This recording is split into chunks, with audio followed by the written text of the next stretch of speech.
choisis Jésus pour guider ma vie. Mon bien-aimé Jésus, il est à moi, je suis à lui. Je choisis Jésus pour guider ma vie. Mon bien-aimé Jésus, il est à moi, je suis à lui. Je choisis Jésus pour guider ma vie.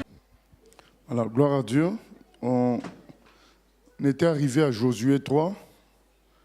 Donc, le peuple d'Israël va traverser le Jourdain et le Seigneur a arrêté les eaux, de sorte qu'ils sont en train de traverser à pied sec, comme l'épisode de la mer Rouge, où la mer s'était séparée en deux. Et le Seigneur fait la même chose. Nous allons juste relire quand même, puisque ça fait quand même 2 semaines qu'on n'a pas fait. Donc, Josué 3, à partir du chapitre 1er, voilà, tout le chapitre 3, voilà.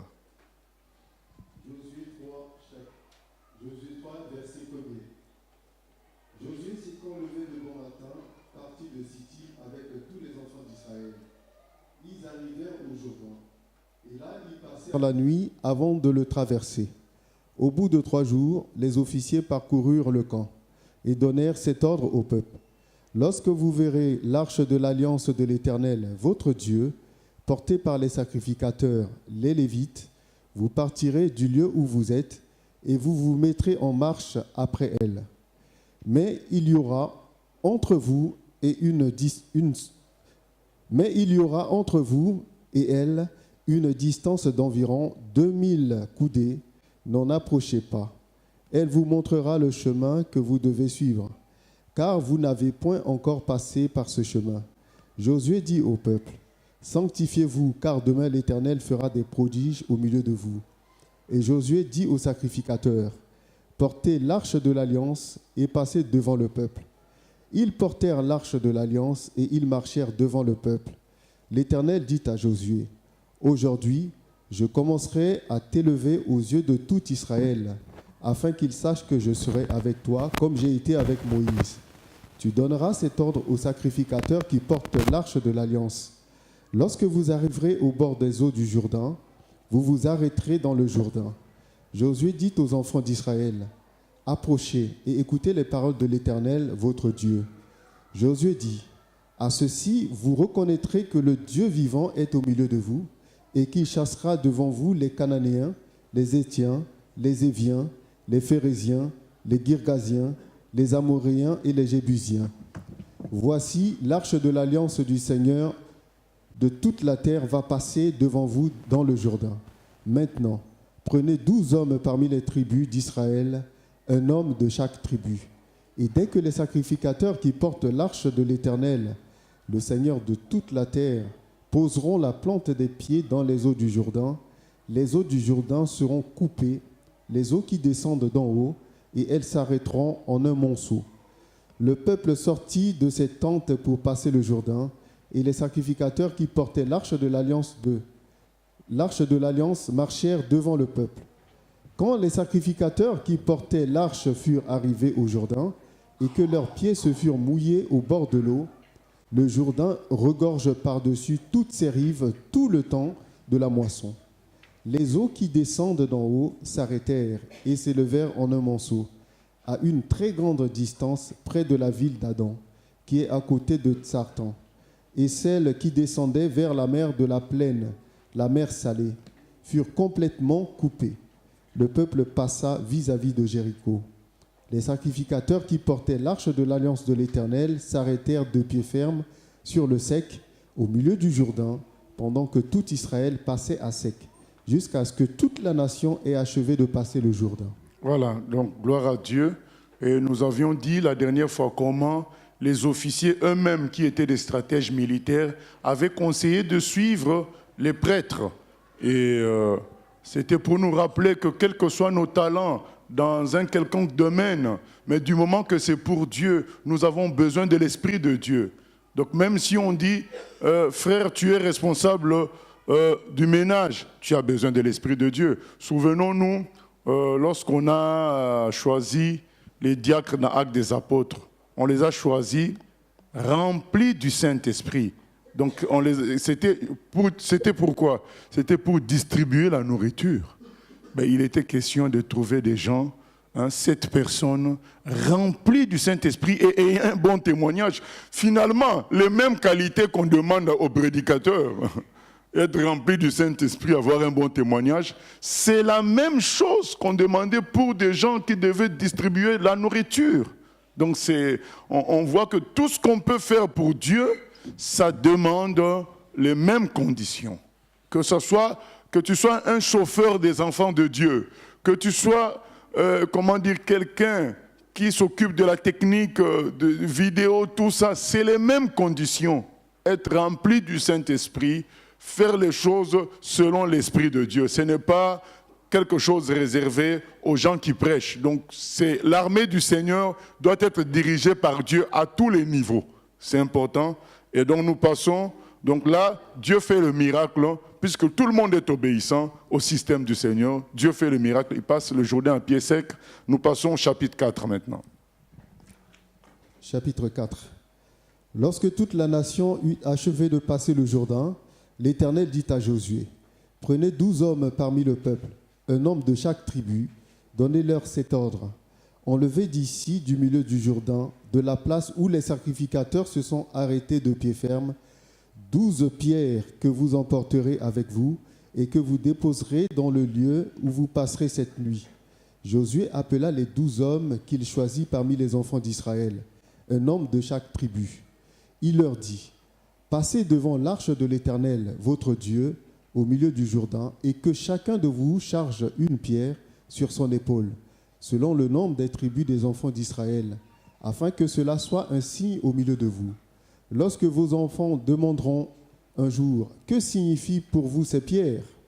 Vous leur direz, « Les eaux du Jourdain ont été coupées devant l'arche de l'alliance de l'Éternel, lorsqu'elle passa le Jourdain.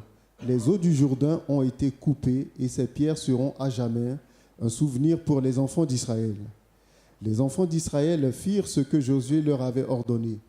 Ils enlevèrent 12 pierres du milieu du Jourdain, comme l'Éternel l'avait dit à Josué, selon le nombre des tribus des enfants d'Israël.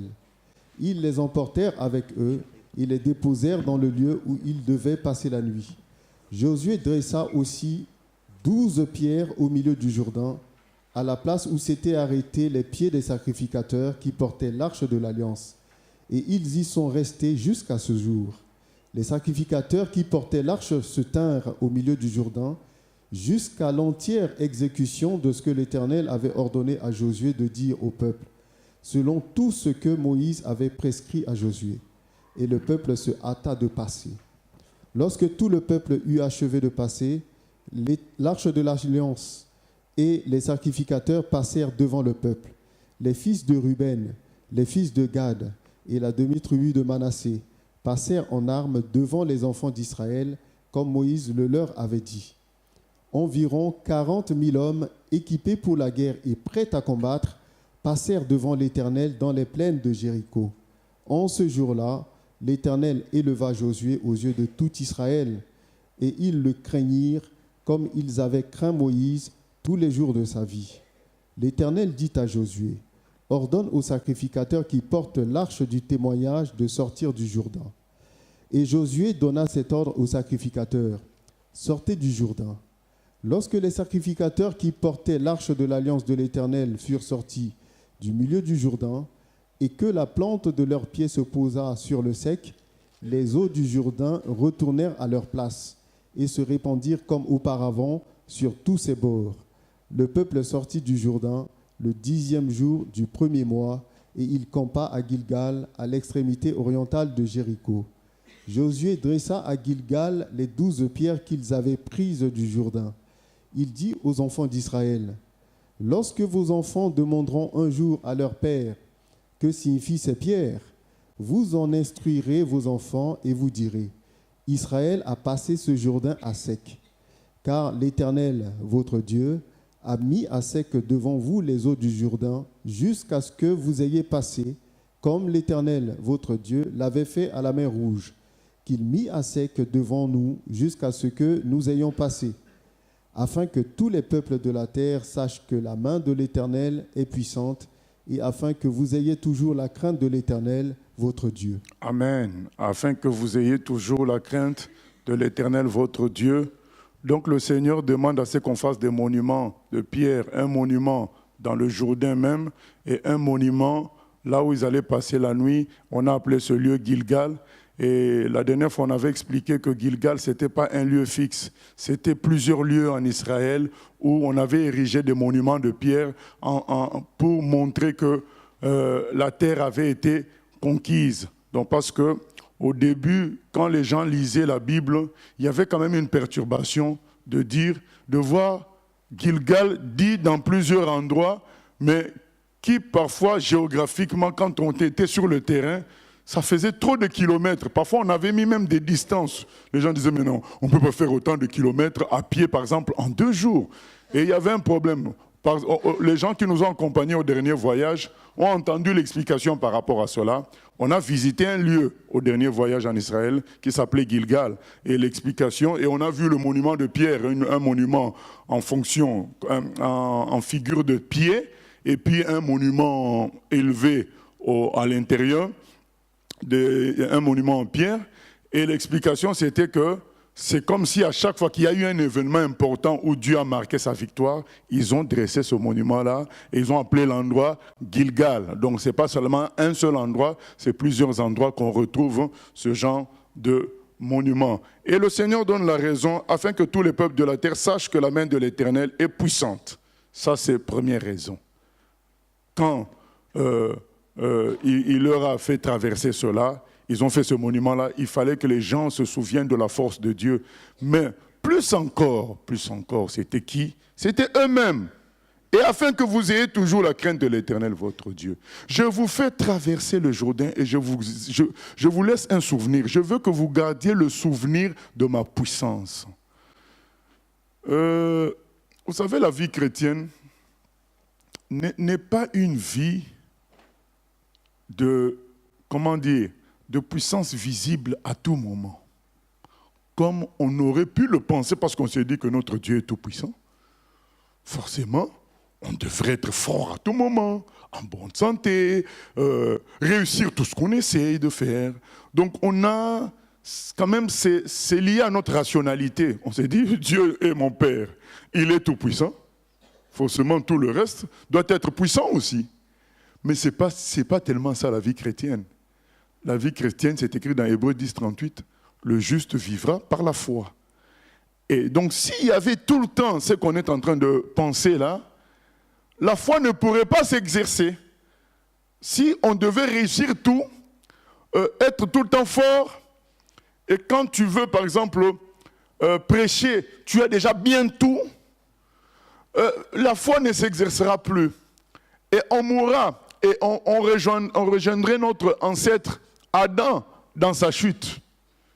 Le Seigneur a changé de système, le juste doit vivre par la foi. Et ce qui fait que, qu'est-ce qui peut nous maintenir dans cette sorte de paradoxe? C'est le souvenir des exploits de Dieu. C'est sa parole qui nous montre ce qu'il a fait autrefois, c'est ce dont il est capable. Et puisqu'on fait confiance à sa parole, ça nous fortifie, malgré la situation qui peut être difficile. On arrive à tenir, on se dit, mon Dieu est vivant, il a fait ceci dans le passé, il a fait cela. Le souvenir, c'est très important, bien aimé, même pour nous-mêmes dans notre vie, de nous souvenir de ce que Dieu a fait pour nous, c'est très important. Il y a des moments difficiles et puis on se dit, mais tiens, j'avais connu d'autres moments autrefois encore plus difficiles, mais Dieu m'avait aidé, il est toujours là. Et Dieu tient à ce qui est toujours ce souvenir-là, en quelque sorte sa parole. Parce que le souvenir n'est pas une réalité qu'on tient, mais c'est une réalité qui touche le cœur, qui nous fortifie de l'intérieur. C'est ce que Dieu veut qu'on reçoive comme force, la force qui vient de l'intérieur. Alors qu'une action puissante nous fortifie de l'extérieur. Un miracle, là, tout de suite, va nous fortifier de l'extérieur. On se sent fort. Mais le souvenir nous fortifie de l'intérieur. C'est-à-dire qu'on peut faire face à une réalité négative. négative parce qu'on est fort de l'intérieur. On n'a pas forcément besoin d'être délivré. La situation peut rester négative, mais nous, on est bien, on est fort. C'est cette force-là qui vient de l'intérieur par la foi que Dieu veut que nous puissions acquérir. Ça, on n'est pas toujours à l'aise avec ça, mais c'est le système de Dieu. Oui, Mylène? Oui, ça marche pas. Par rapport aux souvenirs, en fait, c'est vrai que ça nous fortifie, etc. Mais je me rappelle que des fois, tu exprimes par rapport à certains chrétiens, vieux chrétiens, qui sont toujours dans le passé, dans ce que Dieu a fait, dans le souvenir, tout ça.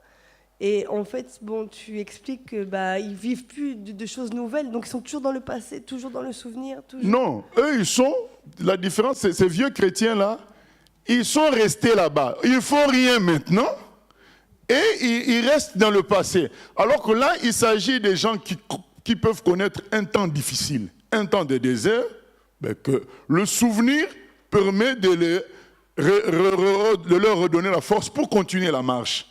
Alors que les vieux chrétiens là sont tout le temps en train de dire ce que Jésus lui-même dit.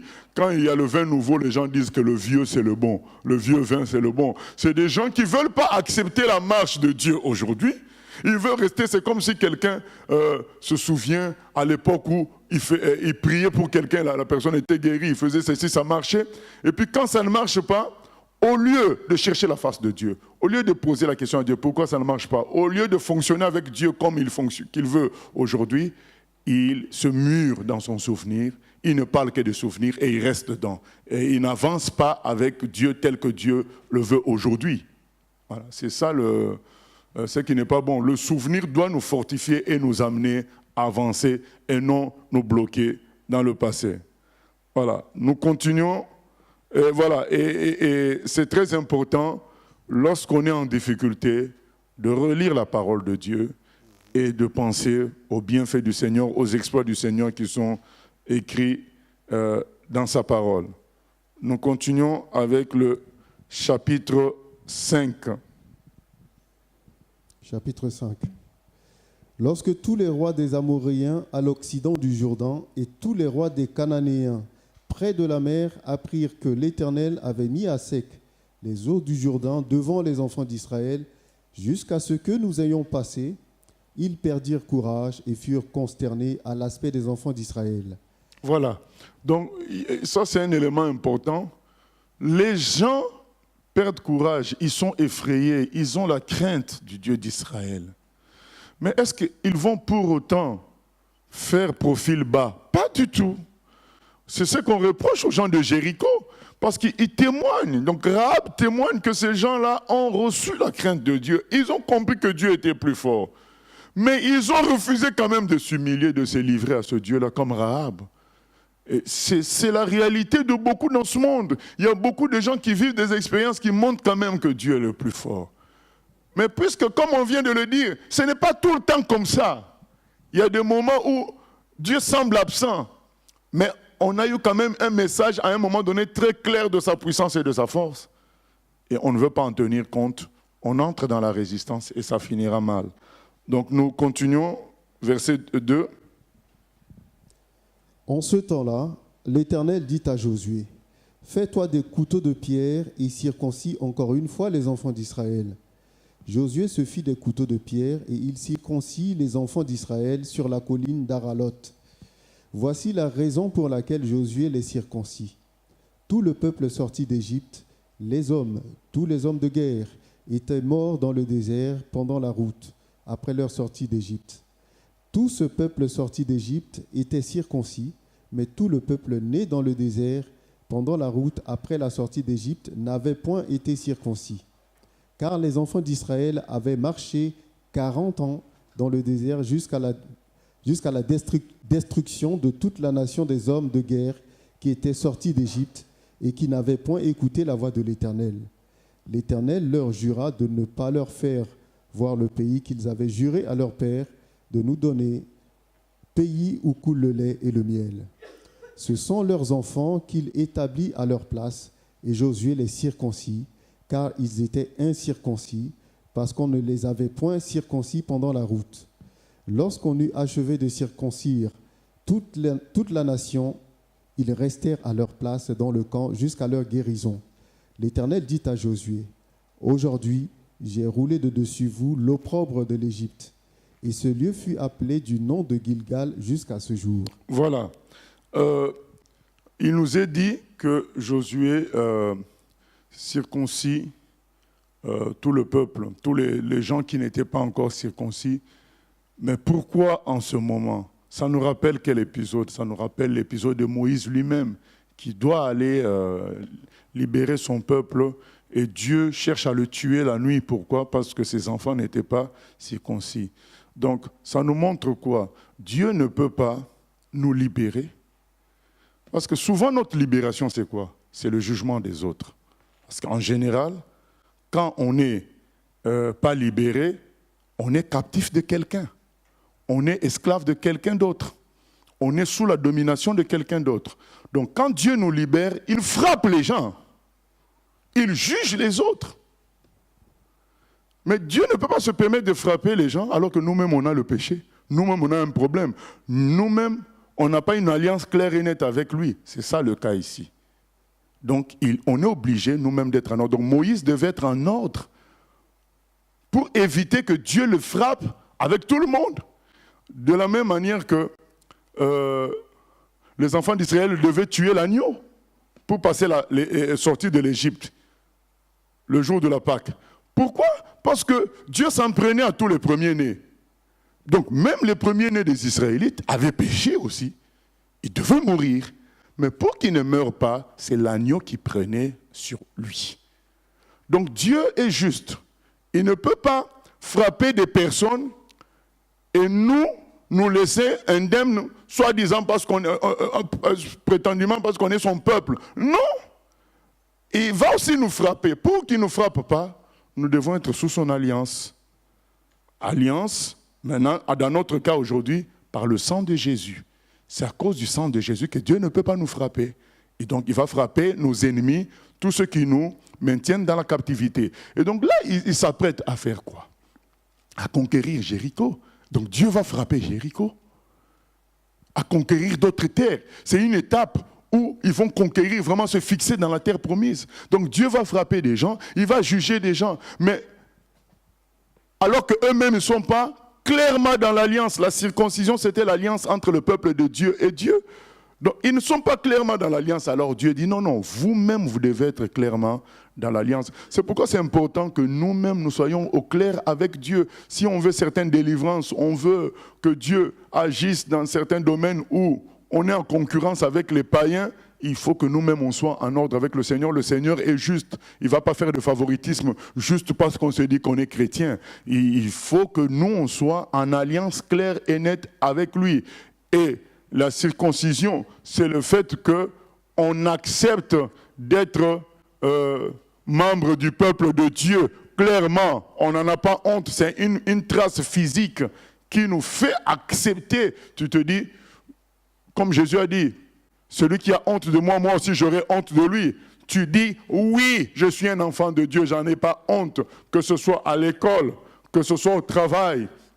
Lorsqu'il faut se manifester comme étant un enfant de Dieu, on n'a pas peur. On accepte la honte de tout ce que les gens vont dire, mais nous, on dit ce qu'on pense. Dernièrement, on nous a proposé, parce qu'on devait chanter, faire un concert devant le comité d'une entreprise d'assurance. Et le monsieur était venu voir le dimanche notre concert ici. Il est venu juste au moment où on faisait la mise au point. On chantait quoi nous voulons voir Jésus élevé. Non, non, aujourd'hui nous dirons tous, Jésus est le Fils de Dieu. Alors, il n'est même pas resté 5 minutes, il est parti. Et il a écrit à Mylène en disant, si vous venez chanter ici, vous devez chanter qu'en anglais et les chants les plus connus. On m'a envoyé la lettre, moi aussi j'ai écrit à la personne, je lui ai dit, le gospel, ça veut dire, ce n'est pas qu'un style musical, c'est un message. Nous n'acceptons pas de dénaturer le mot gospel. et le cantonner à un style musical, c'est un message. Nous ne pouvons pas faire ce qu'il nous dit exactement. Nous voulons chanter avec notre cœur, notre âme.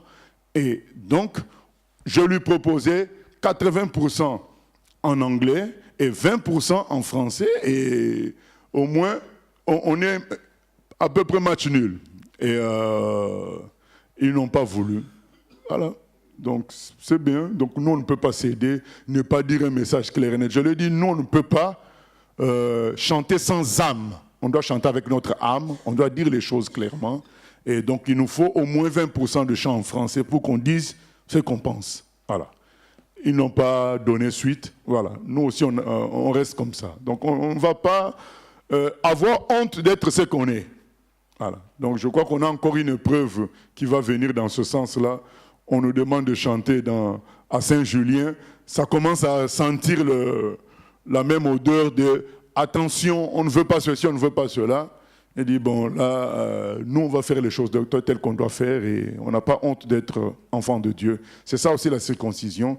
Donc, c'est comme si les enfants d'Israël se cachaient, ils avaient encore l'esprit d'Égypte, ils se maintenaient dans l'esprit d'Égypte. C'est pourquoi Dieu dit, j'ai enlevé la honte de l'Égypte, l'opprobre d'Égypte, j'ai enlevé, ils avaient encore l'esprit d'Égypte. Là, vous êtes mon peuple, il faut vous circoncire. C'est ça, quoi. Et pour nous aussi, la circoncision, c'est vivre un enfant de Dieu. Avant, tu étais connu pour être un homme, impulsif, qui passe rapidement aux mains. En enfant de Dieu, tu deviens un agneau. Tu acceptes, c'est ça la circoncision. Tu fais mourir la chair. Tu ne te dis pas, ah, s'il me connaissait avant. Non. Tu acceptes d'être différent. Avant, tu étais connu comme un grand sapeur. Tu deviens un enfant de Dieu, tu acceptes d'être différent. C'est ça la circoncision. Tu acceptes d'être différent, tu acceptes d'être comme les enfants de Dieu. Voilà. Tu acceptes que ton passé meurt. C'est ça la circoncision. À un moment donné, il faut faire ce choix-là. Parce qu'on voit des chrétiens qui traînent toujours des anciens trucs du passé, voulant garder une certaine personnalité. Il y en a qui disent, moi j'ai toujours été comme ça, mais oui, mais un enfant de Dieu est devenu une nouvelle création. C'est ça la circoncision. On accepte qu'on soit différent. C'est important. Sinon, on ne peut pas vraiment entrer en terre promise. Oui? Oui, pasteur, tu as déjà répondu à ma question. En fait, la circoncision aujourd'hui, ce n'est plus chirurgical. Donc, c'est par rapport au sang de Jésus. Donc, ça a changé. Non, aujourd'hui, la circoncision, c'est la nouvelle naissance. Tu acceptes que ton passé, c'est fini. Maintenant, tu deviens une nouvelle personne. Le peuple de Dieu, quoi, à l'image de Christ. Okay. Voilà. Voilà, nous sommes arrêtés à... Verset 10. Verset 10. Voilà, donc nous lisons maintenant le 11 et 12. Une question. Verset 9. Oui. Oui, pasteur, excuse-moi, je ne comprends pas quelque chose. Pourquoi le peuple n'a pas été circoncis avant? Est-ce qu'il faut le vouloir ou c'est pas imposé? Le sens que c'est Moïse et Josué quand même qui les enseignaient, enfin qui les amenaient dans la voie de Dieu. Pourquoi ils n'ont pas posé tout de suite le fondement de la circoncision? Je crois qu'ils étaient dans une errance complète, errance physique dans le désert, et même les idées n'étaient plus fixées vraiment dans le Seigneur comme il faut, même si Moïse était là. Il y avait une certaine, comment dire, comme aujourd'hui Dieu dit qu'il a mis un voile sur le peuple d'Israël. Il y avait comme un voile, et là maintenant qu'on passe à une autre étape, c'est comme si Dieu se lève à nouveau sur son peuple. Alors son peuple doit refaire cette alliance.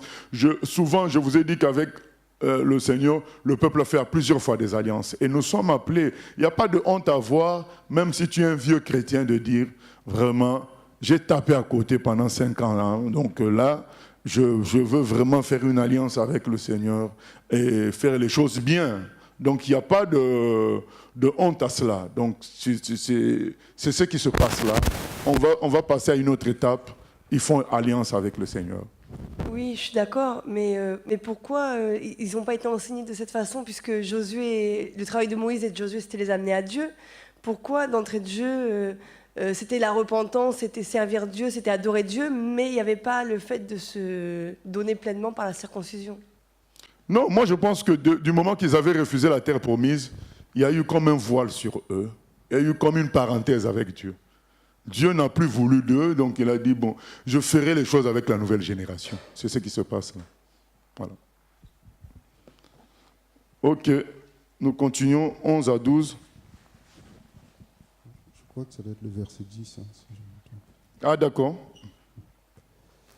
Les enfants d'Israël, verset 10, les enfants d'Israël campèrent à Gilgal et ils célébrèrent la Pâque le 14e jour du mois, sur le soir, dans les plaines de Jéricho. Ils mangèrent du blé du pays le lendemain de la Pâque, des pains sans levain et du grain rôti, et ils en mangèrent ce même jour. La manne cessa le lendemain de la Pâque, quand ils mangèrent du blé du pays. Les enfants d'Israël n'eurent plus de manne, et ils mangèrent des produits du pays de Canaan cette année-là. Amen. Voilà à quel moment la manne s'arrête. La manne s'arrête quand ils mangent les productions du pays. C'est là que la manne s'arrête. Et ça montre qu'il y a des temps avec le Seigneur, il y a des temps où le Seigneur va nous faire vivre de la manne. C'est-à-dire quelque chose de miraculeux tout le temps. Et puis il y a des temps où maintenant nous allons vivre de ce qui vient de la terre, de ce qui est humain directement, même si on sait que derrière tout ça il y a Dieu, mais le côté miraculeux s'arrête pour faire place à un côté naturel, même si on sait que quand même il y a Dieu derrière tout cela. La vie chrétienne n'est pas, monotone. Donc ça, il peut y avoir des temps de manne et il y a des temps aussi du naturel. Nous devons accepter comment Dieu nous conduit. Donc c'est tout. Donc là maintenant, c'était avec la nourriture normale. Ils ont pris la nourriture normale, la manne s'est arrêtée. Voilà. Et voilà, il y aura des moments où ça sera quelque chose de spirituel, quelque chose de direct venant de Dieu, mais il y aura des moments où ça sera quelque chose d'indirectement venant de Dieu. Acceptons des humains aussi, des choses, parce que ne cherchons pas forcément à tout prix que ce soit Dieu directement qui nous le donne par miracle. Ça peut venir aussi des humains, c'est ce que nous sommes en train de vivre là. Maintenant, ils sont arrivés en terre promise, ils ont commencé à manger les produits du pays. Versets 13 à 15. J'aime beaucoup ce passage-là, du 13 à 15. C'est, depuis longtemps, à chaque fois que j'arrive là, ça me fait quelque chose. Verset 13. Comme Josué était près de Jéricho, il leva les yeux et regarda. Voici un homme se tenait debout devant lui, son épée nue dans la main. Il alla vers lui et lui dit, « Es-tu des nôtres ou de nos ennemis ?» Il répondit, « Non, mais je suis le chef de l'armée de l'Éternel. J'arrive maintenant. » Josué tomba le visage contre terre, adora et dit, « Qu'est-ce que mon Seigneur dit à son serviteur ?» Et le chef de l'armée de l'Éternel dit à Josué, « Ôte tes souliers de tes pieds, car le lieu sur lequel tu te tiens est saint. » Et Josué fit ainsi. Voilà. Donc, nous sommes la veille de prendre Jéricho. Qu'est-ce qui se passe? Comme Josué était près de Jéricho, il lève les yeux et regarde. Voici un homme se tient debout devant lui, son épée nue dans la main.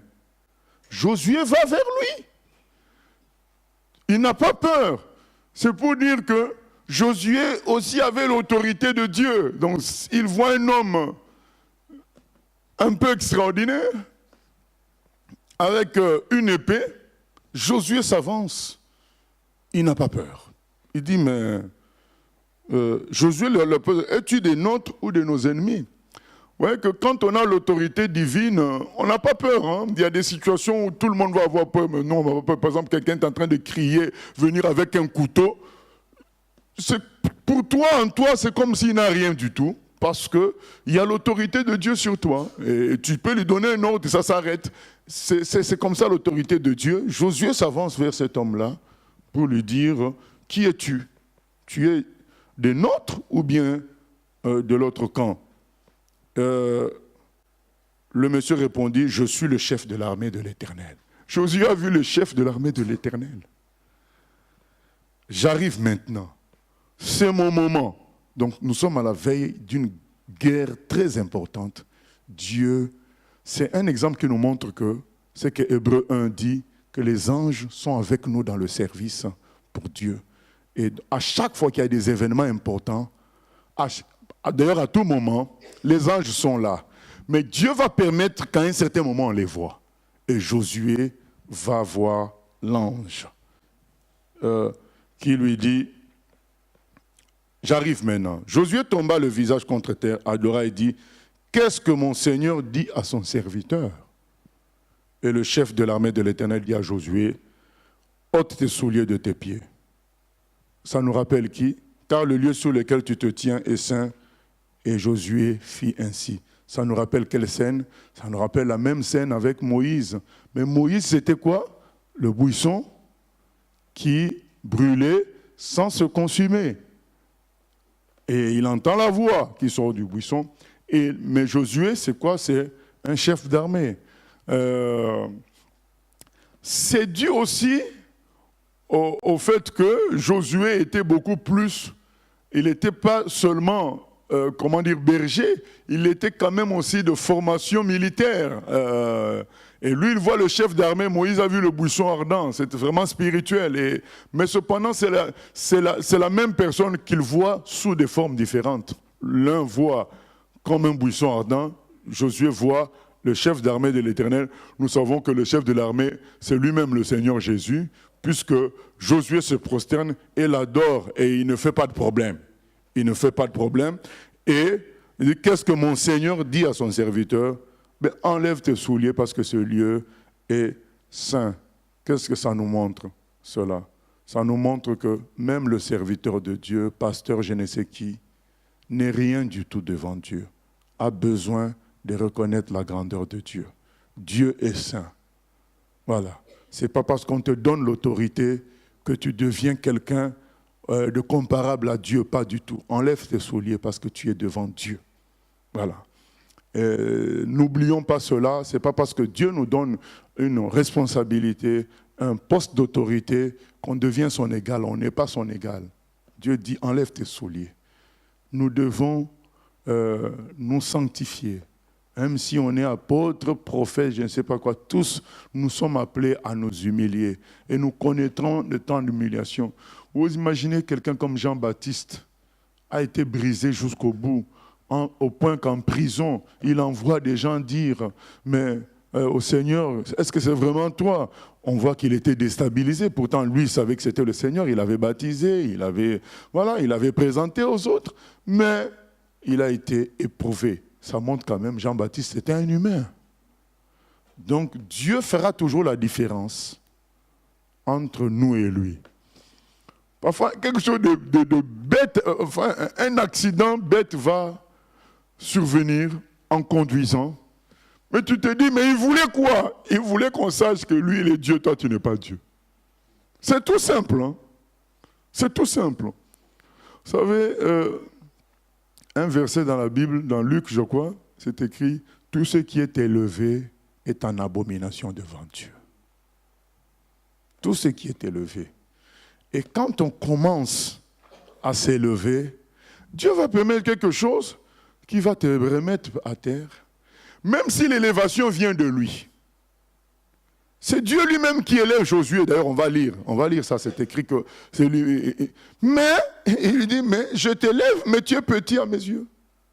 Attention, enlève tes chaussures. Et on va vivre un truc, on dit, mais il veut m'apprendre quoi? Je lis la Bible, je suis fidèle, j'écoute les enseignements, il veut m'apprendre quoi? Il veut t'apprendre que c'est lui qui est Dieu. Lui ne connaît pas d'accident de route. Lui, il ne connaît pas de klaxons. Vous savez, il y a des gens qui nous klaxonnent bêtement alors que c'est eux qui sont dans l'erreur. Eh bien, lui, il est au-dessus. Et c'est ce que Richard Rembrandt disait. Alors que Richard Rembrandt, vous savez, j'ai souvent parlé de lui, il faisait un travail extraordinaire. Amener l'évangile dans les pays où régnait la persécution, où c'était interdit d'amener la Bible. Il prenait des risques. Et on connaît la vie de Richard Rembrandt. Richard Rembrandt a donné sa vie pour l'évangile, emprisonné à plusieurs reprises en Roumanie. Mais malgré tout, vous savez, il y a des gens qui vont toujours nous critiquer. Parce qu'il y a toujours des orthodoxes, des gens qui vont considérer que, ah oui, mais il faut obéir aux autorités, c'est interdit d'amener la Bible en tel pays, vous faites entrer ça en contrebande. Il y a toujours des gens qui voudraient appliquer la loi seulement pour nous, quoi. Donc, quand on veut sauver, c'est comme quand Jésus guérissait le jour du sabbat. Au moment où on veut sauver, eux, c'est là qu'ils veulent appliquer la loi pour qu'on ne sauve pas. Et Richard Rembrandt était critiqué. Ah, comment il se permet d'envoyer des Bibles dans tel pays alors que c'est interdit? Maintenant, la Bible sauve. Entre Dieu et les hommes, on obéit à qui? On obéit à Dieu. Bon, donc il était souvent critiqué pour ses méthodes de cascadeur par rapport à l'annonce de l'Évangile. Il disait, dans tout ça, je bénis le Seigneur. Au moins, il y a une différence entre Richard Rembrandt et Dieu. À Dieu seul la gloire. On peut critiquer Richard Rembrandt, mais Dieu seul est élevé. Voilà, c'est cela. Dieu va permettre des choses. Tu te dis, mais ça sert à quoi? Ça sert à ce qu'il y ait une différence entre toi et lui. Parce que s'il ne fait qu'agir favorablement, positivement, tout va bien. Tu finis par croire que c'est toi qui es Dieu. Donc, il nous ramènera toujours à notre place. Il dit, tu enlèves les chaussures, malgré le fait que c'est quand même Josué. Et l'apôtre Paul le dit, après avoir enseigné aux autres, moi-même, j'essaie d'appliquer. Vous savez, frère, il y a des moments où 50% ou 60% de ce qu'on peut dire en prêchant, ça vient clairement que quand tu prêches. Ça veut dire que tu n'avais pas ça avant. C'est comme si on t'a... C'est pas comme si. On t'a utilisé. Et donc, quand tu finis aussi, c'est fini. Hein? Donc, toi-même, tu dois te transformer en auditeur. Parce que si tu oublies ça, tu as prêché, tu te dis, c'est comme si toi, tu savais. Tu savais pas parce que beaucoup de choses sont venues là. Ou même c'est venu peut-être 2 jours avant, mais ce n'est pas suffisant pour digérer les choses. 2 jours avant ou 5 jours avant. Mais les gens qui t'écoutent, ils pensent que tu es bâti au niveau de ce que tu prêches. Ah non, toi aussi tu as besoin de ça. Donc après la prédication, tu as besoin toi aussi de te ressouvenir de ce que tu as dit pour te maintenir un bon chrétien. Parce que ces choses-là sont venues sans que tu les aies digérées complètement. Tu les as plus ou moins mangées, mais voilà, ça n'a pas encore pris corps comme il faut. Tu en as besoin. C'est très important. Donc que nous puissions rester à notre place d'humain. Dieu seul est Dieu. Voilà, ce n'est pas parce qu'il nous utilise qu'on n'a plus besoin de sanctification, qu'on n'a plus besoin d'être humilié, qu'on n'a plus besoin de nous humilier aussi. Il faut faire attention. Restons à notre place, que Dieu soit à sa place. Chapitre 6, conquête de Jéricho. Chapitre 6. Jéricho était fermé et barricadé devant les enfants d'Israël. Personne ne sortait et personne n'entrait. L'Éternel dit à Josué, « Vois, je livre entre tes mains Jéricho et son roi, ses vaillants soldats. Faites le tour de la ville. Vous, tous les hommes de guerre, faites une fois le tour de la ville. Tu feras ainsi pendant 6 jours. 7 sacrificateurs porteront devant l'arche 7 trompettes retentissantes. Le 7e jour, vous ferez 7 fois le tour de la ville, et les sacrificateurs sonneront des trompettes. Quand ils sonneront de la corne retentissante, quand vous entendrez le son de la trompette, tout le peuple poussera de grands cris. Alors la muraille de la ville s'écroulera et le peuple montera, chacun devant soi. Josué, fils de Nun, appela les sacrificateurs et leur dit, « Portez l'arche de l'alliance et que 7 sacrificateurs portent 7 trompettes retentissantes devant l'arche de l'Éternel. » Et il dit au peuple, « Marchez, faites le tour de la ville et que les hommes armés passent devant l'arche de l'Éternel. » Lorsque Josué eut parlé au peuple, les 7 sacrificateurs qui portaient devant l'Éternel, qui portaient devant l'Éternel les 7 trompettes retentissantes, se mirent en marche et sonnèrent des trompettes. L'arche de l'alliance de l'Éternel allait derrière eux. Les hommes armés marchaient devant les sacrificateurs qui sonnaient des trompettes, et l'arrière-garde suivait l'arche. Pendant la marche, on sonnait des trompettes. Josué avait donné cet ordre au peuple. Vous ne crierez point, vous ne ferez point entendre votre voix, il ne sortira pas un mot de votre bouche jusqu'au jour où je vous dirai, poussez des cris. Alors vous pousserez des cris. L'arche de l'Éternel fit le tour de la ville. Elle fit une fois le tour, puis on rentra dans le camp et l'on y passa la nuit. Josué se leva de bon matin et les sacrificateurs portèrent l'arche de l'Éternel. Les 7 sacrificateurs qui portaient les 7 trompettes retentissantes devant l'arche de l'Éternel se mirent en marche et sonnèrent des trompettes. Les hommes armés marchaient devant eux, et l'arrière-garde suivait l'arche de l'Éternel. Pendant la marche, on sonnait des trompettes. Ils firent une fois le tour de la ville, le 2e jour, puis ils retournèrent dans le camp. Ils firent de même pendant 6 jours. Le 7e jour, ils se levèrent de bon matin, dès l'aurore, et ils firent de la même manière 7 fois le tour de la ville. Ce fut le seul jour où ils firent 7 fois le tour de la ville. À la 7e fois, comme les sacrificateurs sonnaient des trompettes, Josué dit au peuple, « Poussez des cris, car l'Éternel vous a livré la ville. La ville sera dévouée à l'Éternel par interdit, et elle et tout ce qui s'y trouve. Mais on laissera la vie à Rahab la prostituée et à tous ceux qui seront avec elle dans la maison, parce qu'elle a caché les messagers que nous avions envoyés. Gardez-vous seulement de ce qui sera dévoué par interdit. Car si vous preniez de ce que vous aurez dévoué par interdit, vous mettriez le camp d'Israël en interdit et vous y jetteriez le trouble. Tout l'argent et tout l'or, tous les objets d'airain et de fer seront consacrés à l'Éternel et entreront dans le trésor de l'Éternel. Le peuple poussa des cris et les sacrificateurs sonnèrent des trompettes. Lorsque le peuple entendit le son de la trompette, il poussa des grands cris et la muraille s'écroula. Le peuple monta dans la ville, chacun devant soi. Ils s'emparèrent de la ville et ils dévouèrent par interdit au fil de l'épée tout ce qui était dans la ville, hommes et femmes, enfants et vieillards, jusqu'aux bœufs, aux brebis et aux ânes. Josué dit aux 2 hommes qui avaient exploré le pays, « Entrez dans la maison de la femme prostituée et faites-en sortir cette femme et tous ceux qui lui appartiennent, comme vous le lui avez juré. » Les jeunes gens, les espions entrèrent et firent sortir Rahab, son père, sa mère, ses frères et tous ceux qui lui appartenaient.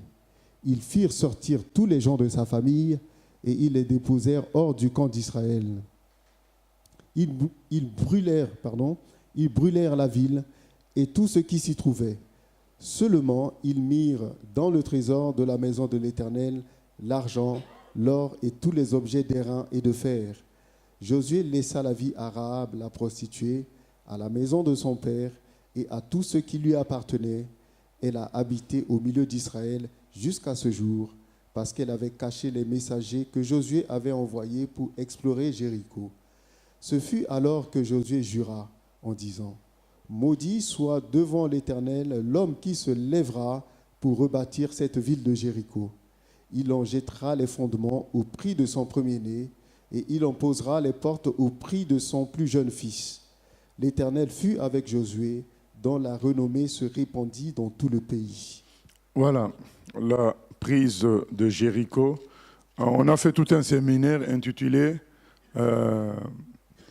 ne crains pas, petit troupeau, votre père a décidé, car votre père a décidé de vous donner le royaume. Et une des questions, c'était, mais comment saisir le royaume? Mais comment saisir ce royaume? C'est par l'obéissance à Dieu. Vous savez, on vous dit, on vous donne Jéricho, on vous donne la terre promise, allez prendre. Mais vous vous dites, mais comment faire? C'est une tâche trop immense, c'est comme l'histoire du royaume. Mais comment? Comment? On a l'impression que les francs-maçons occupent tous les territoires, tous les terrains. Que faire? Mais le Seigneur dit, je vous donne. Mais on lui dit, qu'est-ce qu'on doit faire? Et là, qu'est-ce qu'il dit? Eh bien, vous allez faire pendant 7 jours le tour de la ville. Et le dernier jour, 7 fois le tour de la ville. Et il y avait un ordre, hein, l'avant-garde, les prêtres avec les trompettes, les prêtres avec l'arche ensuite, et puis l'arrière-garde, les autres soldats qui viennent, et je crois le peuple après tout ça. Et Josué dit au peuple, vous ne dites rien, vous ne sortez aucun cri, silencieux, vous laissez les trompettes sonner. Donc premier jour, le peuple ne fait rien. Deuxième jour, jusqu'au 7e jour, vous crierez au moment du signal. Et le signal, quand il a été donné, le peuple a crié, les murailles se sont écroulées. Finalement, ils ont gagné la bataille. Alors, on voit le contraste, le fossé entre l'instruction, prendre une telle ville avec une telle muraille, et les moyens qu'on vous donne. Juste faire le tour de la ville et sonner de la trompette. Les moyens sont trop faibles par rapport à la mission. Mais qu'est-ce qui fait la différence? L'obéissance. Quand on obéit à ces faibles instructions, ben on gagne. Mais nous, d'habitude, on dit mais les moyens sont trop faibles. Et on tarde à obéir, ou bien alors on s'invente d'autres instructions. On s'invente des méthodes en disant, mais par rapport aux intentions de Dieu, il nous faut plutôt telle chose. C'est pourquoi, je veux dire le vrai peuple de Dieu. Je ne parle pas de l'Église, parce qu'il y a la fausse Église visible qui peut sembler faire des exploits, mais nous savons bien qu'elle est dans le compromis. Mais il y a aussi quand même le vrai troupeau qui traîne. Pourquoi le vrai troupeau traîne? Parce qu'on a du mal à obéir aux simples instructions du Seigneur. Ça nous semble avoir peu d'effet. Vous savez, aujourd'hui, comment dire, je joue ce rôle-là de prêcher à gauche, à droite, sur Internet, ainsi de suite, et on pourrait dire qu'un certain nombre de personnes sont touchées. Mais moi-même, j'ai été touché comment? C'était dans les camps bibliques au Maroc. Il y a des gens qui quittaient les États-Unis, qui quittaient la France, je ne sais pas, mais en tout cas qui venaient de l'étranger. Hein, ils avaient à cœur de s'occuper de nous, les étudiants chrétiens au Maroc, de nous amener dans un endroit 3 jours et faire discuter de la parole. Et quand on sortait de ces 3 jours-là, on était touchés, on était transformés. Mais pas à 100%, on n'était pas à 100% encore pour le Seigneur. Mais tous ces instants-là, ces gens-là, peut-être, ils ne me connaissent plus. Ils ne se souviennent plus de tout ce qu'ils ont fait là. Mais aujourd'hui, ça a produit quelqu'un comme moi qui vit pour le Seigneur, qui travaille pour le Seigneur.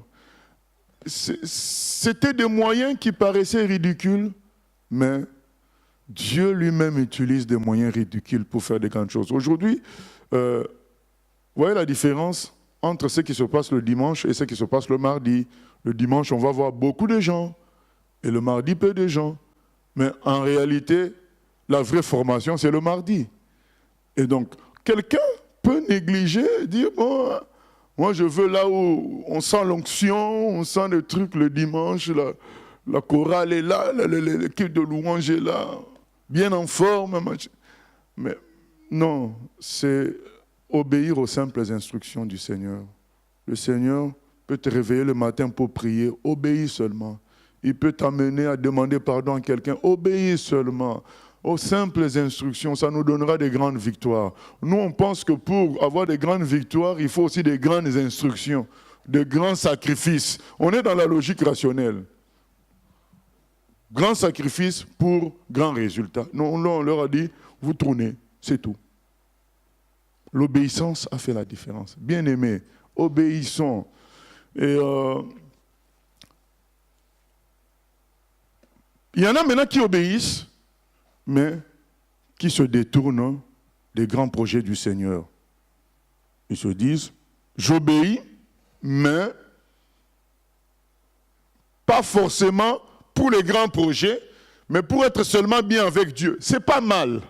Mais nous ne devons pas négliger les grands projets du Seigneur. Le Seigneur dit quand même, allez faire de toutes les nations des disciples.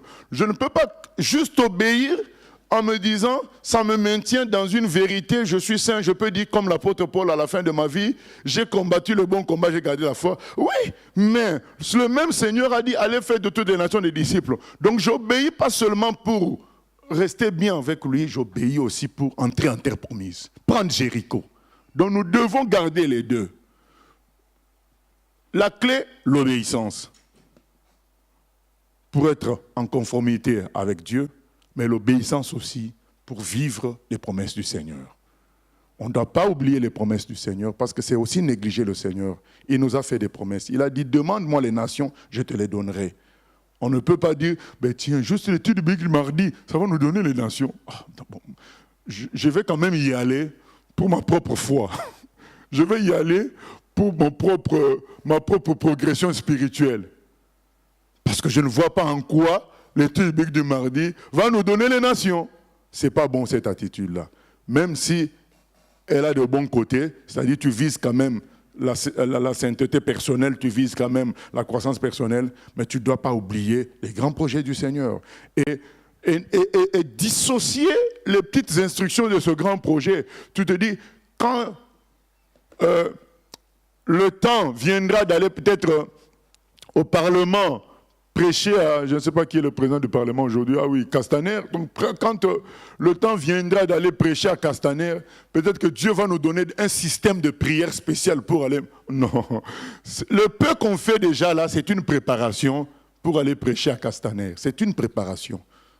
C'est les petites instructions, c'est un ensemble avec Dieu. Il dit, premier jour, vous ne faites rien.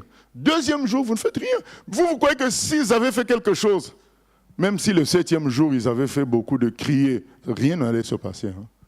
Vous ne faites rien le premier jour. Ça paraît inutile. Donc on marche seulement comme ça. Tourner une ville, en quoi ça sert? C'est l'ordre de Dieu. C'est tout. Parce que nous, on est toujours dans l'idée, à quoi ça sert? Avec Dieu, il n'y a pas d'à quoi ça sert. Lui, il sait à quoi ça sert. Toi, tu obéis. C'est tout. Et tu verras sa gloire. C'est comme ça. Deuxième jour, vous ne faites rien. On se dit, mais comment on peut rien faire? Et parfois, les gens qui sont dans la muraille vous injurient. Hey, zéro là-bas. Vous dites, oh, on a envie de répondre. On te dit, calme-toi. Tu ne dis rien du tout. 7e jour, on leur dit, vous attendez le signal. C'est au signal que vous allez crier. C'est comme ça avec Dieu. Premier jour, deuxième jour, on se sent vraiment inutile. Non, l'obéissance vaut mieux que les sacrifices. Obéis. Obéis. Et ne dissocie pas les faibles instructions des grands exploits à venir. Ne dissocie pas. Ne dissocie pas. Parce que la personne, souviens-toi de ta conversion. Peut-être c'est dû à une invitation. L'invitation, c'était le premier pas. Une invitation, premier pas. Si quelqu'un ne t'avait pas invité, oh, ça ne semble rien du tout une invitation. Mais c'était le premier pas. C'est l'obéissance à toutes les instructions qui nous amène au bout. C'est pourquoi ne négligeons pas les faibles instructions et ne les dissocions pas des grands exploits, cherchant forcément une grande instruction pour un grand exploit. Non. Dieu est avec nous dans les petites choses pour préparer les grandes. Cet exemple-là de Jéricho est un grand témoignage de cela. Que cela nous serve à obéir à Dieu dans les petites choses et sans les dissocier des grandes choses. Parce que ça, vous savez, si on les dissocie des grandes choses, on finira par désobéir. Mais quand on les garde toujours liés aux grandes choses, on reste vigilant. Je dois apprendre à bien parler à la maison parce que mon ministère public dépend de cela. Mais quand tu dissocies ça, tu te dis, je veux parler à la maison juste pour être un bon chrétien, c'est bien, mais avec le temps, tu vas négliger. Il faut que tout soit lié. Tu te dis, pour que je fasse bien mon ministère public, je dois être en accord avec la parole. Là où je travaille, je dois être en accord avec la parole. Là où je dors, voilà. Ça te permet d'être tout le temps en éveil. Mais si tu dissocies, au début, tu vas dire, c'est pour être un bon chrétien, je vais être correct. Mais à la longue, on se fatigue. Donc c'est bien de tout lier. Et les faibles instructions aux grands exploits, obéir, c'est le mot-clé. Obéir à Dieu. Dieu a dit quelque chose, obéis. Et tu feras des exploits. Tout contribue au grand exploit à venir. Nous continuons. Après, on nous dit, oui, il y a un autre élément, on nous dit qu'ils ont tué tout dans la ville. Ils ont tué tous les êtres vivants dans la ville, les hommes, les femmes, ainsi de suite. Et on pourrait s'en offusquer en disant, mais c'est quand même dur, ainsi de suite. Mais bien aimé, il faut voir aussi le niveau d'orgueil humain, le niveau de résistance de ces gens-là face à Dieu. C'est des gens qui ont été jugés par Dieu. Donc Israël est utilisé aussi comme un instrument de jugement. Les gens résistent à Dieu. Il est écrit, tu as péché, tu mourras. Et eux, donc Dieu peut utiliser n'importe quel instrument pour atteindre sa prophétie. Et Israël a été utilisé à plusieurs reprises pour atteindre, pour accomplir la prophétie du Seigneur. Quelqu'un a péché, il mourra. Et bien Dieu, en ce moment-là, a utilisé Israël, comme il a utilisé aussi d'autres peuples pour tuer les enfants d'Israël, afin que cette même parole s'accomplisse. Donc, ne soyons pas, n'ayons pas de parti pris. Analysons la position des deux camps, le camp de Dieu et le camp des autres. Ces gens-là ont compris clairement que Dieu était le Dieu Tout-Puissant. Ils ont compris clairement que le Dieu d'Israël était le véritable Dieu qui a fait les cieux et la terre. Ils l'ont compris, mais ils résistent. Ils ne veulent pas. Qu'est-ce que Dieu fait? Il se retire. Mais que Dieu se retire, c'est un jugement qui vient. C'est ce qui se passe. Dieu dit, bon, le destin de ce peuple-là, je ne m'en occupe plus. Mais quand Dieu dit qu'il ne s'en occupe plus, c'est son jugement qui s'abat. C'est-à-dire que les humains sont en sursis, en réalité. Quand nous voyons les hommes, il y a un jugement que Dieu a prononcé dans Genèse qui est sur eux. On les voit comme ça, c'est la grâce de Dieu qui les laisse comme ça. Quand Dieu dit maintenant c'est bon, je me retire, son jugement prononcé dans Genèse frappe. Et on est étonné, on dit que c'est dur, non. On connaît ce jugement-là. Qu'est-ce qui doit nous animer? La volonté de dire aux gens, échappez au jugement. Échappez au jugement. Jean-Baptiste disait, et même Jésus, qui vous a appris à fuir la colère à venir? Il y a un jugement qui est suspendu sur tout humain. C'est à nous de dire à chaque humain, échappe. Au lieu de prendre des positions philosophiques. Ah, mais comment Dieu peut tuer tout le monde? Mais oui, mais il y a le jugement qui est déjà prononcé. Et Dieu leur a donné l'occasion d'y échapper, puisque Rahab, voilà, Rahab a échappé au jugement, parce que c'est humilié. Ça veut dire que tout le monde pouvait échapper au jugement. Mais ils n'ont pas voulu. Un point, c'est tout. Nous sommes appelés à prêcher, à évangéliser, non à entrer dans des débats philosophiques. Le jugement est là. Demandons à tout humain d'échapper au jugement. Voilà, donc finalement, Rahab arrive à être sauvée ainsi que sa famille parce qu'elle a été humble. Il a reconnu le véritable Dieu et c'est écrit au verset 24, ils brûlèrent la ville et tout ce qui s'y trouvait. Seulement, comme Josué avait demandé, ils mirent dans le trésor de la maison de l'Éternel l'argent, l'or et tous les objets d'airain et de fer. Et Josué a maudit d'ailleurs carrément Jéricho à cause de leur attitude de résistance gratuite. Donc résistance gratuite parce qu'ils avaient la révélation de la grandeur de Dieu, mais ils ont préféré résister gratuitement donc Josué a maudit la ville de Jéricho et qui est resté dans la malédiction. Vous savez, quel est le monsieur qui... On se souvient d'un épisode avec Élisée, je crois, quand on dit... oui, c'est avec Élisée, l'eau est bonne. Non, le séjour est beau, mais l'eau est mauvaise. Bon, je sens que tout le monde ne s'en souvient pas, donc on ne va pas en parler. Élisée a essayé de contrer cette malédiction-là, mais on va en parler le jour où ça arrivera. Donc nous allons continuer au chapitre 7.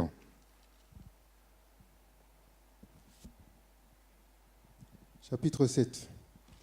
Les enfants d'Israël commirent une infidélité au sujet des choses dévouées par interdit.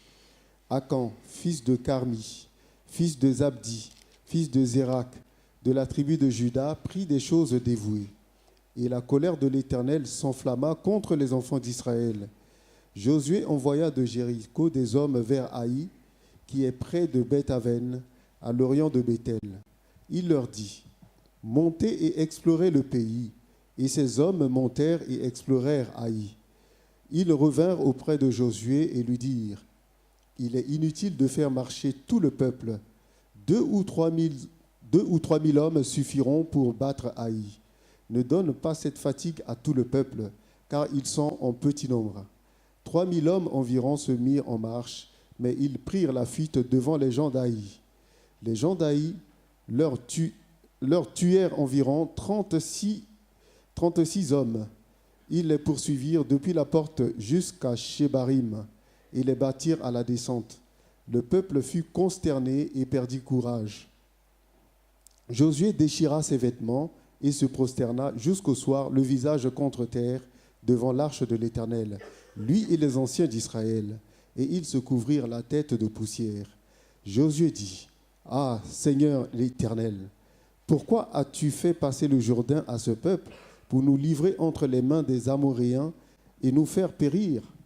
Oh, si nous avions su rester de l'autre côté du Jourdain!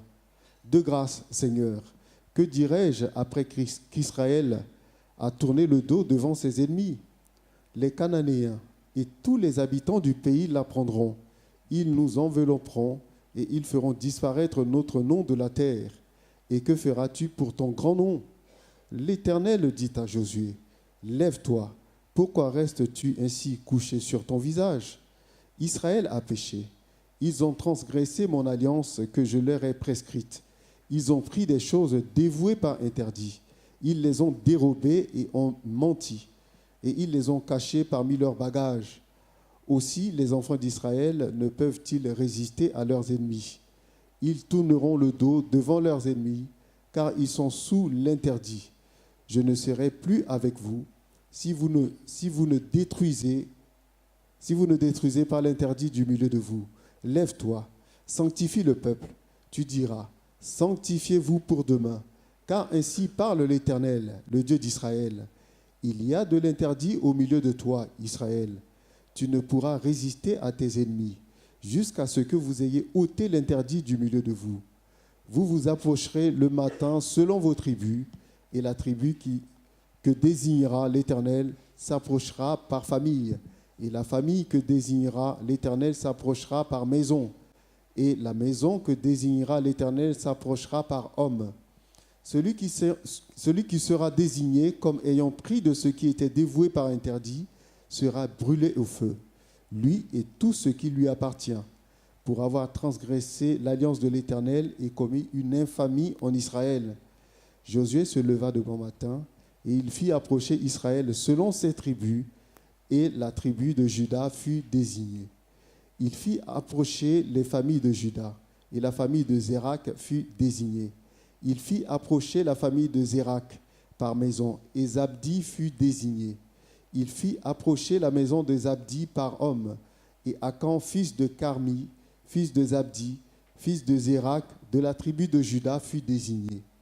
Josué dit à Akan: mon fils, donne gloire à l'Éternel, le Dieu d'Israël, et rends-lui hommage. Dis-moi donc ce que tu as fait, ne me le cache point. Akan répondit à Josué et dit, il est vrai que j'ai péché contre l'Éternel, le Dieu d'Israël, et voici ce que j'ai fait. J'ai vu dans le butin un beau manteau de Shinéar, 200 cycles d'argent et un lingot d'or du poids de 50 cycles. Je les ai convoités et je les ai pris. Ils sont cachés dans la terre au milieu de ma tente et l'argent est dessous. Josué envoya des gens qui coururent à la tente et voici les objets étaient cachés dans la tente d'Akan et l'argent était dessous. Ils les prirent du milieu de la tente, les apportèrent à Josué et à tous les enfants d'Israël et les déposèrent devant l'Éternel. Josué et tout Israël avec lui prirent Akan, fils de Zérak, l'argent, le manteau, le lingot d'or, les fils et les filles d'Akan, ses bœufs, ses ânes, ses brebis, sa tente et tout ce qui lui appartenait. Et ils les firent monter dans la vallée d'Acor. Josué dit, « Pourquoi nous as-tu troublés? L'Éternel te troublera aujourd'hui. » Et tout Israël le lapida. On les brûla au feu, on les lapida. Et l'on éleva sur Akan un grand monceau de pierre qui subsiste encore aujourd'hui. Et l'Éternel revint de l'ardeur de sa colère. C'est à cause de cet événement qu'on a donné jusqu'à ce jour à ce lieu le nom de vallée d'Acor. Voilà. Je crois que quand on arrive au lapida, on a mis le feu, je crois que les âmes sensibles sont en train de s'émouvoir, là. Mais c'est le jugement de Dieu. Vous savez que l'enfer, c'est pire que tout ça. C'est pire que tout cela, d'où on a besoin d'être formé, rempli du Saint-Esprit pour sortir les gens du jugement de Dieu. Le jugement de Dieu sera grave. On doit être sérieux en Christ pour sauver les gens du jugement du Seigneur. On ne doit pas prendre les choses à la légère puisqu'on est déjà sauvé. C'est du sérieux. Il y a beaucoup de choses à dire sur tout ce qu'on vient de lire, mais avant de passer sur ça, je voudrais qu'on revienne sur le chapitre 6 quand Josué maudit la ville de Jéricho. Qu'est-ce qu'il dit? Il dit au verset 26, « Maudit soit devant l'Éternel l'homme qui se lèvera pour rebâtir cette ville de Jéricho. » Si quelqu'un prend ce risque-là, il en jettera les fondements au prix de son premier-né et il en posera les portes au prix de son plus jeune fils. Ancien, ce qu'on peut lire 1 Rois, donc 16, 34, qui nous parle de l'accomplissement de cette parole-là de Josué. C'est pour nous dire que le vrai serviteur de Dieu, quand il parle pas en l'air. Donc c'est vraiment des paroles du Seigneur. 1 Roi 16, 34. 1 Roi 16, 34. De son temps, Hiel de Béthel bâtit Jéricho. Il en jeta les fondements au prix d'Abiram, son premier-né, et il en posa les portes au prix de Ségub, son plus jeune fils, selon la parole que l'Éternel avait dite par Josué, fils de Nun. Voilà, donc quand ce monsieur-là a pris le courage de rebâtir Jéricho, son premier-né est mort et, au moment des fondements, de fondation, et son dernier est mort au moment de mettre les portes. Donc c'est un jugement que Dieu avait prononcé. Ce monsieur-là, c'est pourquoi on dit « mon peuple est détruit parce qu'il manque la connaissance ». Est-ce qu'il savait qu'il y avait ce jugement? On ne sait pas, mais s'il le savait, donc il a voulu résister à Dieu, eh bien il a subi. Mais s'il ne le savait pas, il faut savoir, il faut lire la parole, il faut connaître la parole. C'est cela. Nous revenons au péché d'Akan. Donc qu'est-ce qui se passe? Josué avait dit que tout ce qui est or, tout ce voilà, ça devait aller dans le temple. Et le reste, on détruit. Mais il y a un monsieur qui a vu un manteau de Shinéar. Donc il a vu un manteau de luxe, il a dit « Ah, mais ça, je ne veux pas louper ça. » Et il a pris. Et je crois que beaucoup de gens disent « Seigneur, je te donne tout. » Mais il y a des choses, quand on a rayé un peu la voiture là, ah, le type, il a oublié qu'il avait tout donné au Seigneur. Vous allez entendre un cri sortir du parking, vous allez croire que c'est... On lui a mis un couteau, mais non, c'est la voiture qui a été rayée par les enfants qui jouent. Dieu a beaucoup utilisé les enfants là pour nous perfectionner. Hein. Gloire à Dieu. Dieu utilise chacun à sa dimension.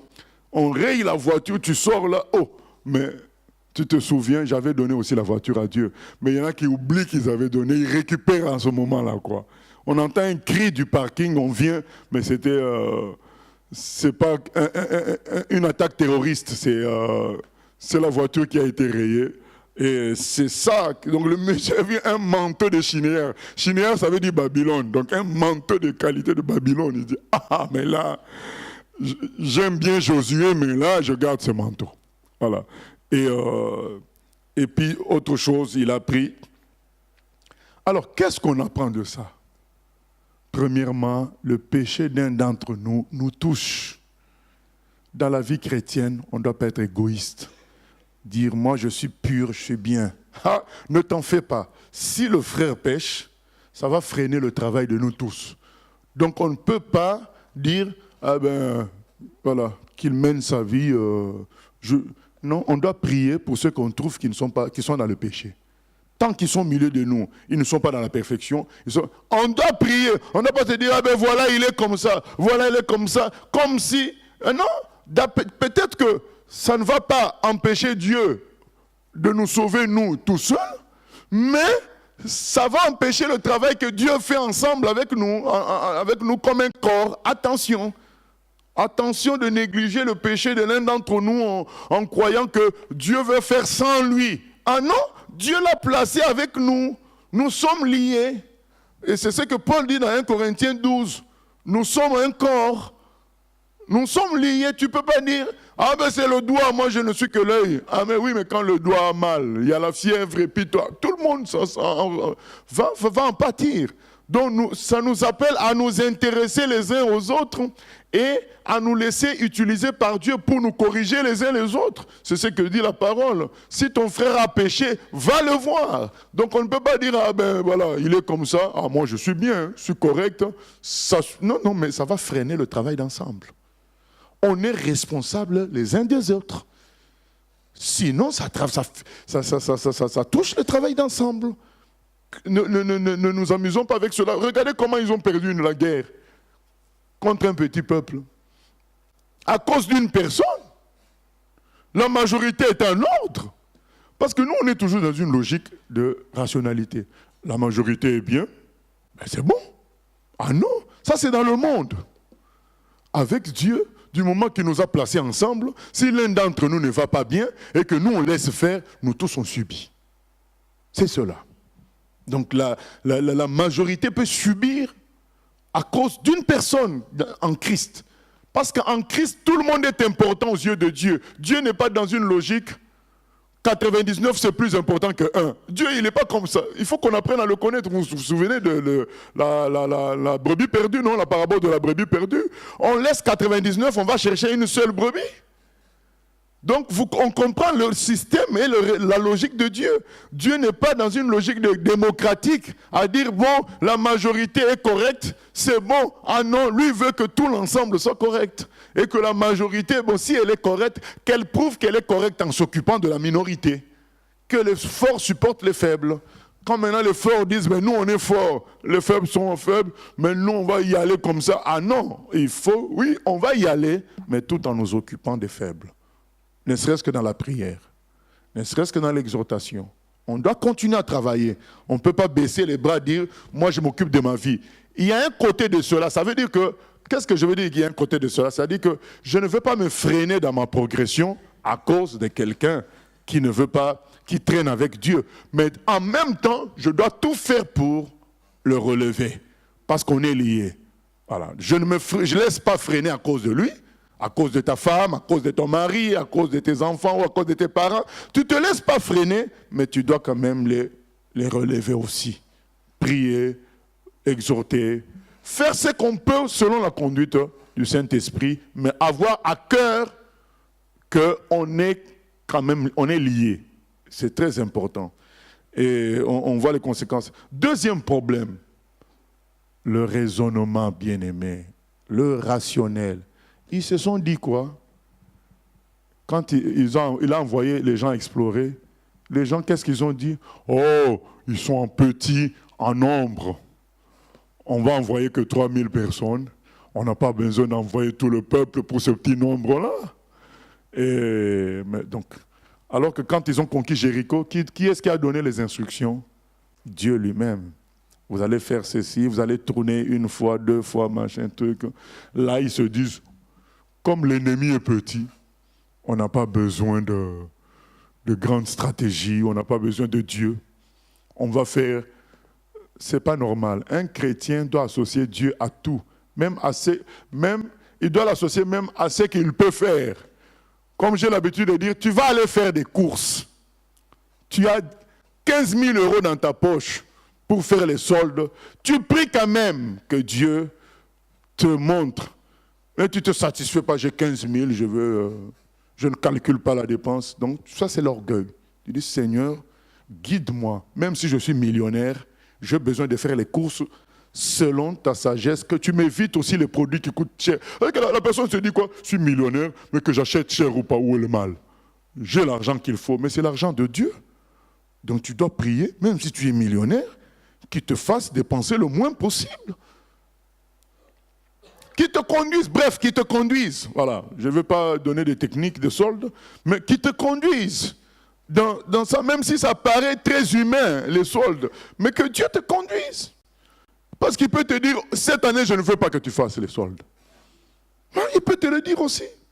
Et il a déjà dit à beaucoup de personnes parmi nous, moi j'ai déjà entendu des témoignages de ce genre-là, où les gens te disent, Dieu m'a dit cette année, je ne fais pas les soldes.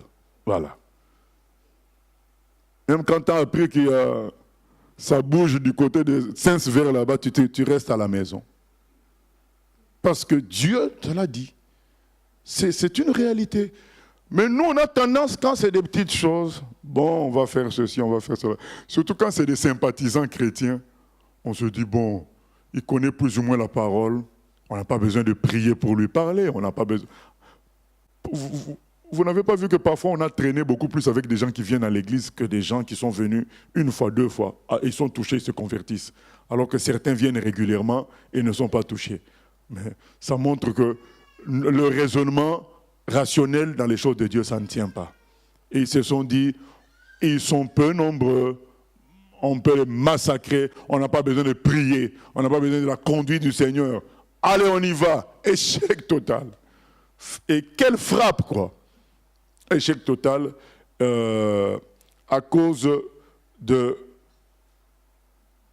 du fait de mettre le raisonnement humain dans les choses de Dieu, à cause de la négligence à chercher la conduite dans les choses de Dieu, dans les choses terre à terre. On se dit c'est terre à terre, mais oui, mais Dieu veut être associé à tout ce que nous faisons. Ce n'est pas terre à terre, il veut être associé. On se souvient de notre frère David qui priait avant chaque guerre, Seigneur, je fais quoi? Quand il y avait menace, je fais quoi? Et Dieu lui disait, tu fais ceci, tu fais cela, c'est cela. Quel que soit l'ennemi, l'adversaire, nous devons prier que Dieu soit avec nous et nous conduise. Même si ça paraît faible, il sait, que c'est lui seul qui peut faire la différence. Et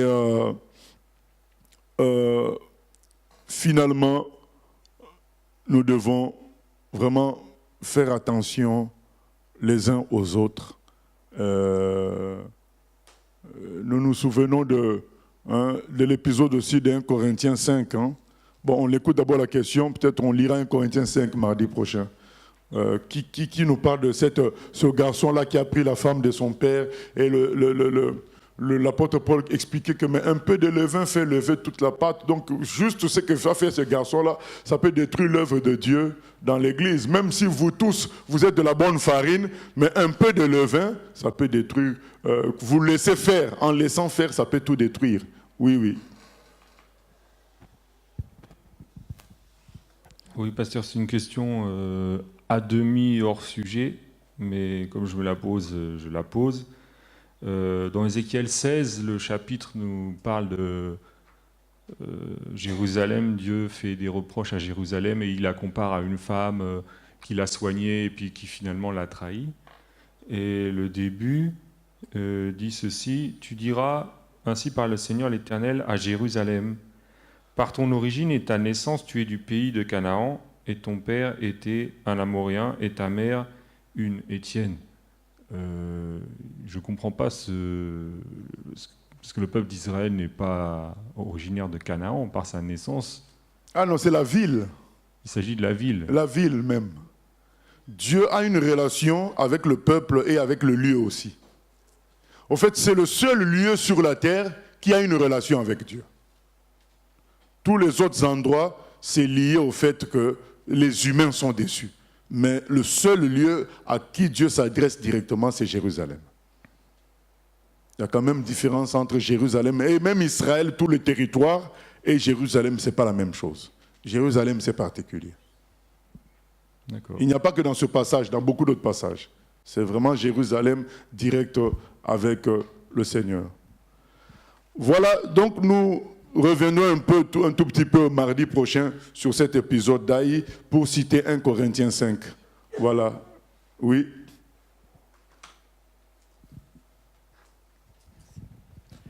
Et en fait, quand ils sont allés combattre contre le peuple d'Aï, ça sous-entend donc que Josué n'a pas prié, le Seigneur n'a pas cherché la face de Dieu par rapport à cette bataille.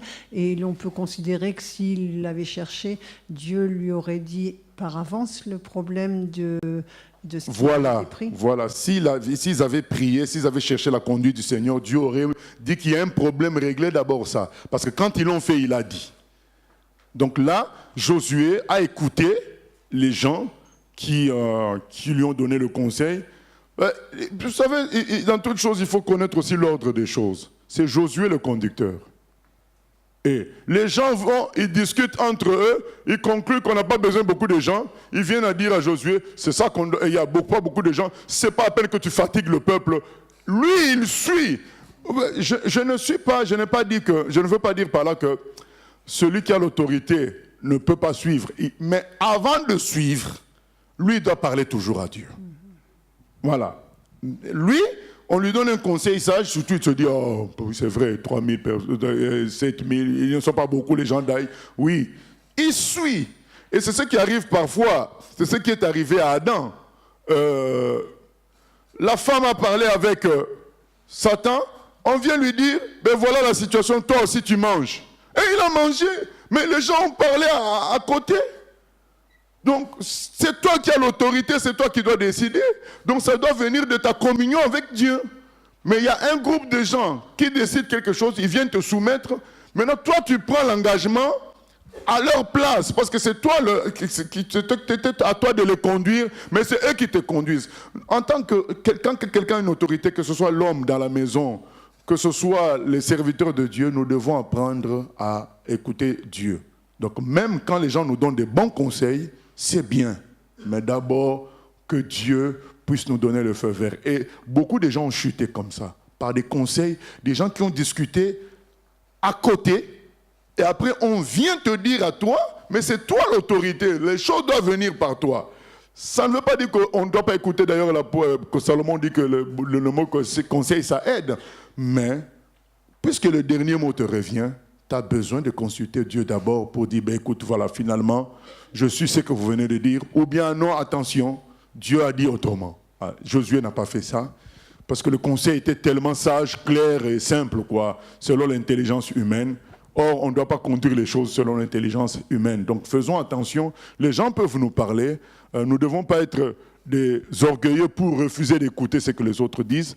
On doit être simple, mais n'oublions pas que la simplicité n'exclut pas l'autorité.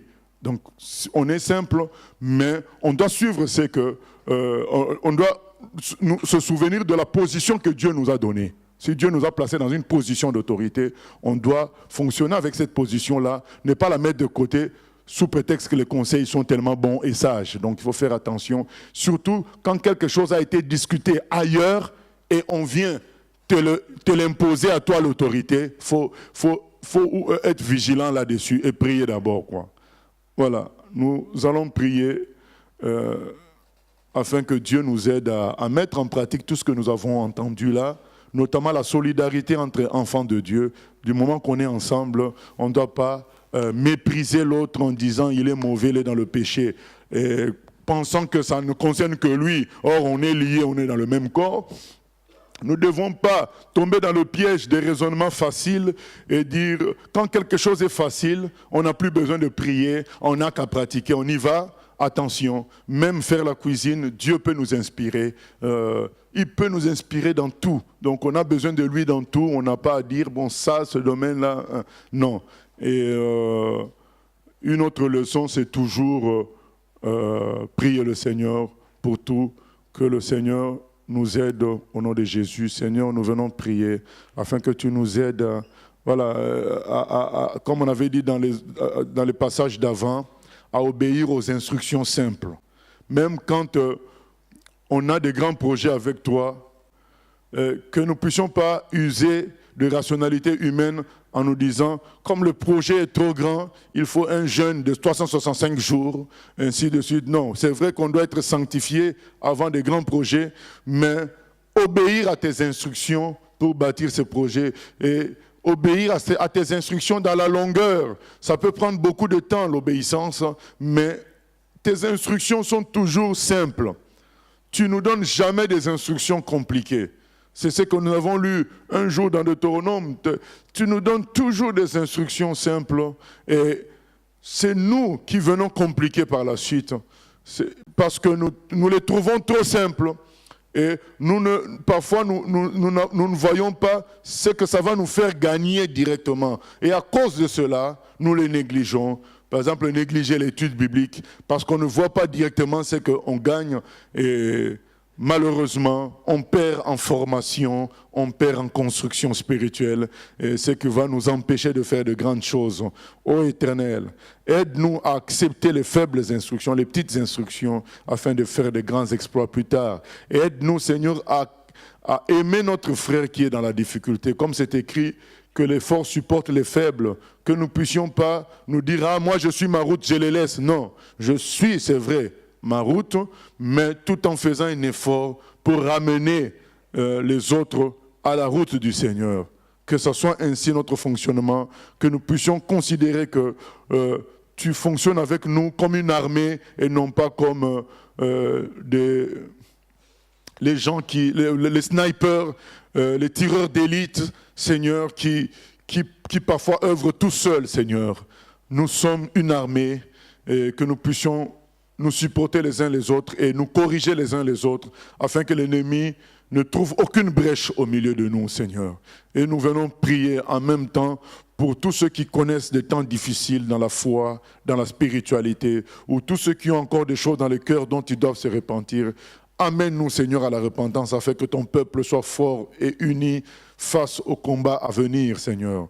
Nous venons prier que tu nous préserves de l'orgueil humain qui tombe dans la facilité des raisonnements rationnels, évidents, selon le cerveau humain, mais en réalité qui ne correspondent pas à ta façon de fonctionner, Seigneur. Que nous puissions prier, chercher ta face pour tout, même pour les choses élémentaires, Seigneur.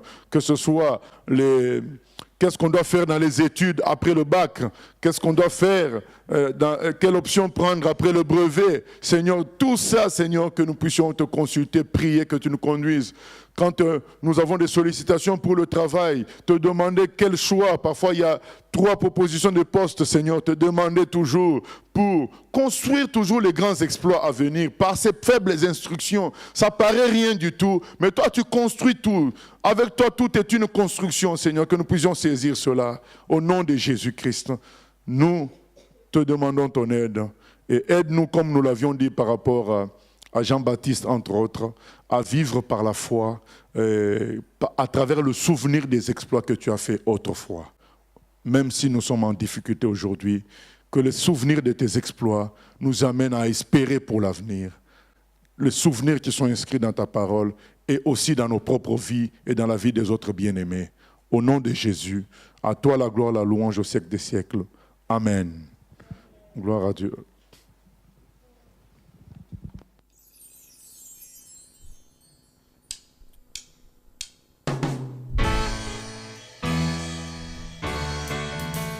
J'ai choisi Jésus pour guider ma vie. Mon bien-aimé Jésus, il est à moi, je suis à lui.